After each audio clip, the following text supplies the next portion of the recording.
finally found my hallelujah. I've been waiting for this moment all my life now. All my dreams are coming true, yeah. I've been waiting for this moment. It's good to be alive right about now.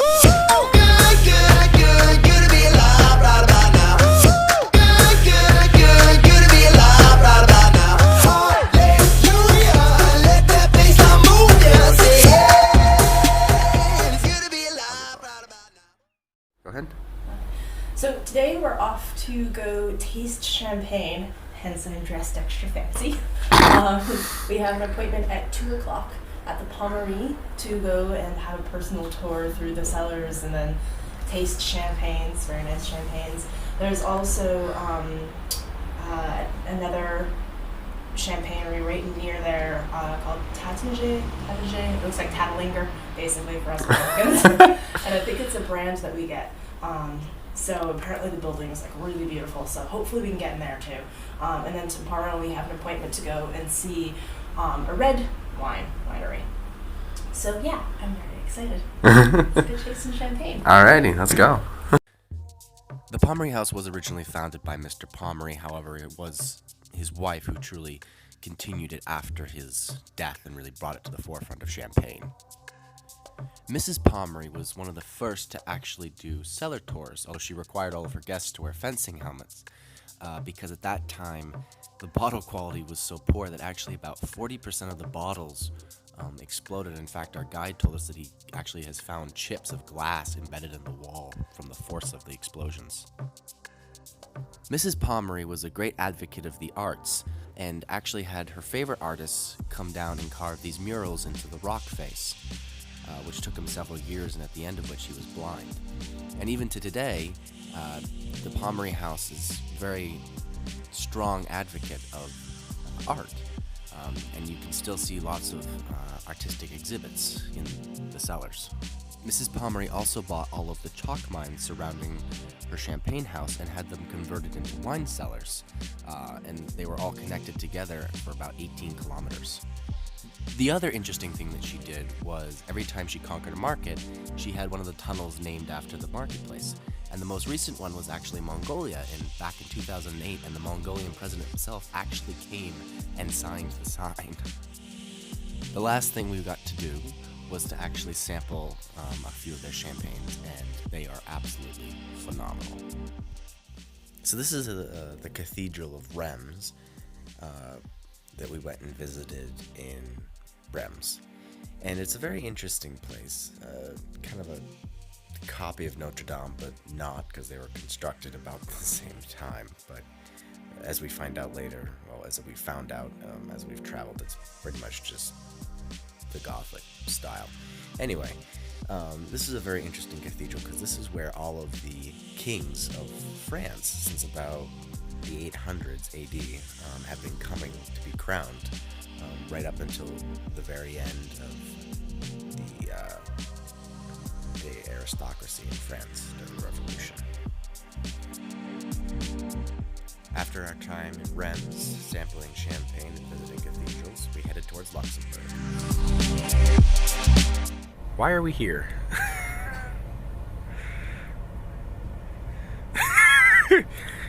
Short answer is we have no idea. Abby is like, ooh. Proves the greater good. So we arrived at the town stop where we're staying with our host, and it's interesting. The architecture in Luxembourg is almost like it's a mashup of colonial American and French. It's interesting. And kind of English. Yeah, and kind of English. Very pretty, very neat and clean, and the people seem very friendly. Everything's white. Yeah, a lot of flowers too.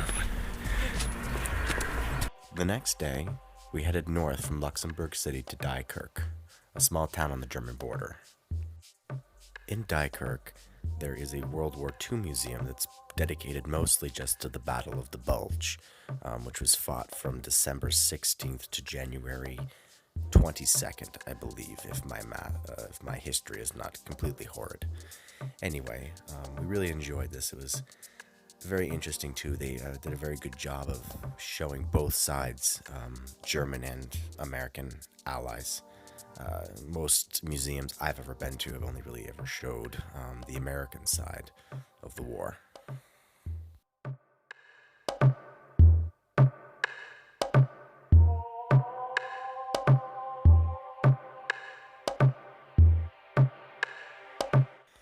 And I don't think I will ever complain about cutting wood again, especially since I don't have to deal with this monster. Always amazing, too, how creative humanity is, especially when it comes to killing each other, as you can see by this very substantial collection of weaponry, which I believe is also just mostly American, although there is some German pieces in here.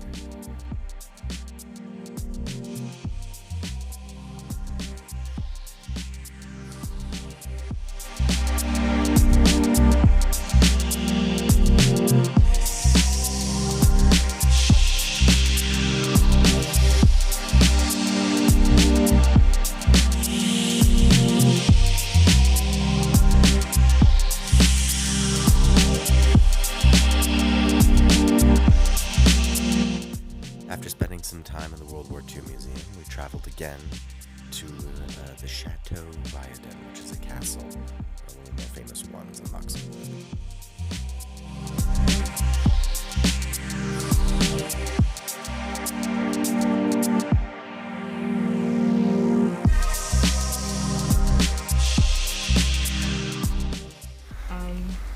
So we're at this place, Chateau de Vianden.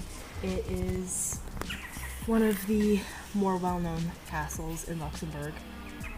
It's prettier by air, so I was a little disappointed, but still a very cool castle. It's been restored. Most of the castles, the historical ones, have been claimed by the government because they are in need of so much repair. This is one of them, and so it's a government-owned historical site now. It used to be owned by a bunch of, royal families, no princes or anything, but dukes and stuff like that. And then it was sold to a spice trader who literally basically sold the castle away piece by piece, so it was in really, really bad shape, in ruins, and that's when the government bought it. But yeah, I'm excited. There's lots of reenactments and lots of things to see, and they have a huge armory here and stuff, so I'm really excited to see what's inside.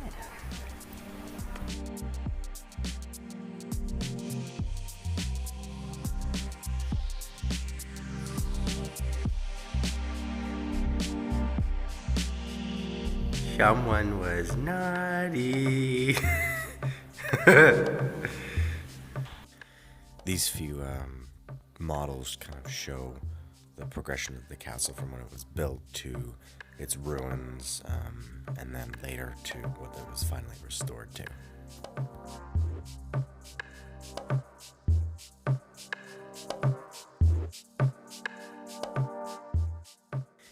It had been a long day, and it was a little bit depressing because the castle wasn't quite what we expected, so we headed back to Luxembourg to explore some more.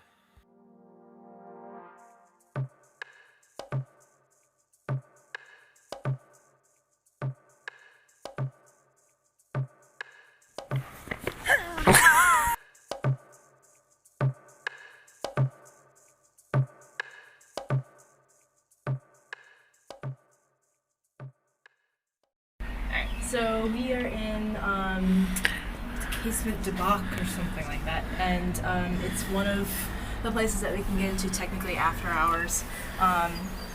And there are 28 kilometers of tunnels underneath Luxembourg, and they all kind of pop out in the random parts of the walls and stuff like this, and they served as lookout points. This is how they moved all the troops around underneath the cities, the horses, the supply wagons. They could fit thousands of soldiers underneath here. It was a refuge during World War II when the Nazis were attacking the cities and bomb shelters and stuff. And it's really, really cool, and it provides an amazing view of the city. So we are underneath, not much right now, but some parts you're underneath the entire city, which we hopefully can do tomorrow.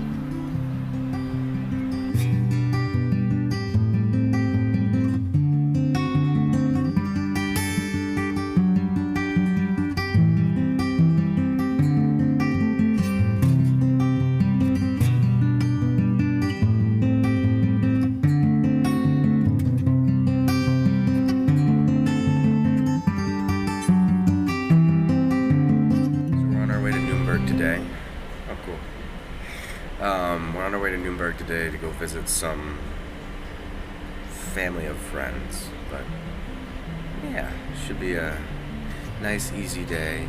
Only a few train changes. There we go. But another 8 hours on the train. Get very good at learning how to beat boredom.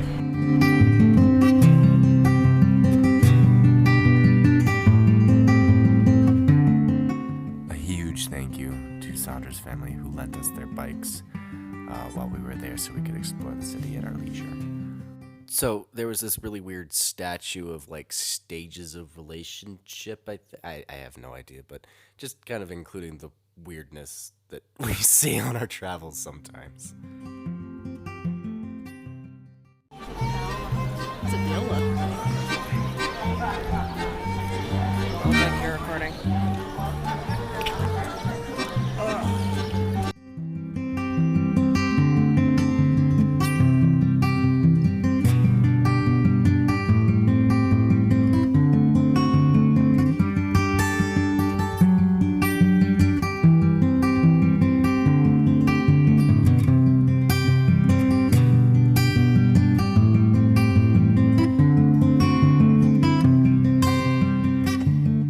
So we just went and visited the Nazi rally ground. And unfortunately we didn't get to go into the museum because we kind of got distracted in the city center. It's okay. But we did manage to go into the center, and it is absolutely unbelievable. It's twice the size of the Coliseum. If it had been completed, it would have been able to have a capacity twice that of the Coliseum. It would have been able to 50,000 hold people. 50,000 people.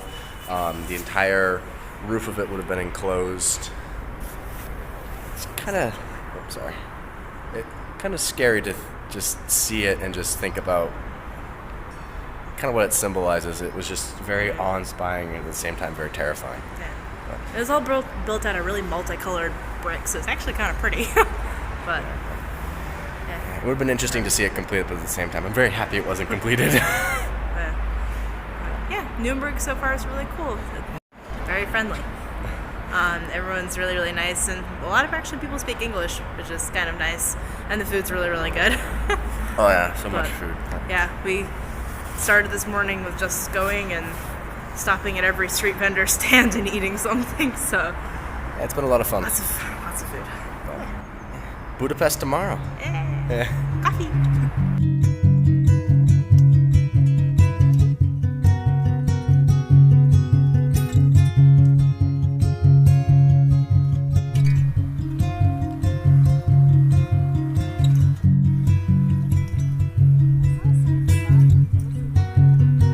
Okay.